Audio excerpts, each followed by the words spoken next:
Vamos lá ao nosso bate-papo esportivo das segundas-feiras. Hoje, aqui, o prazer de ter Luiz Roberto. Luiz Roberto, infelizmente, não é um dos bons momentos para a gente dar risada. A tragédia japonesa começa a interferir, inclusive no esporte mundial. Isso, William. Boa noite a todos. A seleção japonesa foi convidada para participar da Copa América. Hoje, o jornal argentino Olé, respeitável jornal de esportes da Argentina, trata como uma possibilidade, segundo fontes da Federação Japonesa, já estaria a Federação Japonesa estudando a possibilidade de cancelar a vinda do Japão como país convidado para a disputa da Copa América. Até porque todo o esporte está parado no Japão, né, William? Eles vão ter que refazer o calendário. E uma pena que o futebol deles progrediu tanto nos últimos anos. Muito, e tem sido sempre um convidado ilustre dessas competições e faz uma performance muito interessante. Luiz, falando do nosso futebol, o Campeonato Brasileiro saiu a tabela, clássicos estaduais para fechar o Brasileirão. É aquela velha história, a gente conversou muito disso aqui no Jornal da Globo. Muito, bem lembrado. Para evitar o que é, não é marmelada, mas para evitar a torcida...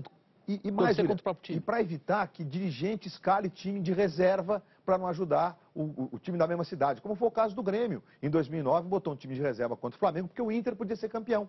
Quer dizer, não é que o Grêmio entregou o jogo. Quem foi lá jogou direito. Mas ou seja, não é uma coisa do último campeonato. Não, já vem acontecendo. Isso acontece desde sempre no futebol. Então, para este ano, a CBF resolveu colocar os clássicos locais, os estaduais, né, os clássicos entre os times da mesma cidade, para as últimas rodadas. Porque aí tem a rivalidade que grita muito mais alto entre eles. Vamos ver então a última rodada como exemplo do próximo Campeonato Brasileiro. Olha só o que a rodada reserva. Corinthians e Palmeiras, São Paulo e Santos, Botafogo e Fluminense, Vasco e Flamengo. O Rio vai ter que arrumar 2 estádios nessa rodada, né? Já que o Maracanã está fechado. São Paulo também. E São Paulo também. Internacional e Grêmio, São Paulo até tem outras opções, Morumbi, Pacaembu, etc. Atlético Paranaense e Curitiba, Atletiba, Cruzeiro e Atlético, Avaí e Figueirense, todos clássicos locais, né? E ainda nós teremos times que não têm clássicos, digamos, como o Atlético Goianiense, que é sozinho do estado de Goiás, e América Mineiro, e o Bahia, representante do estado da Bahia, contra o Ceará, que representa o estado do Ceará. O Fortaleza não está na Série A, né? Bom, notícia hoje do futebol também, o Muricy saindo do Fluminense. Luiz, eu me lembro, na festa da CBF, o final do Brasileirão, você ao vivo entrevistando o Muricy, era só entusiasmo. E agora sai ele dizendo que não é bem assim, que o time não tinha estrutura. Como é que se explica? Vamos direto então ouvir o Muricy. Hoje, o companheiro jornalista Paulo César Vasconcelos, do canal Acabo Sport TV, fez uma entrevista exclusiva com o Muricy. Um dos trechos sobre o motivo da saída, a gente apresenta agora para você. Uma estrutura, pode ser que até que não ganhe jogo, como as pessoas falam, mas ela ajuda a manter os times na ponta.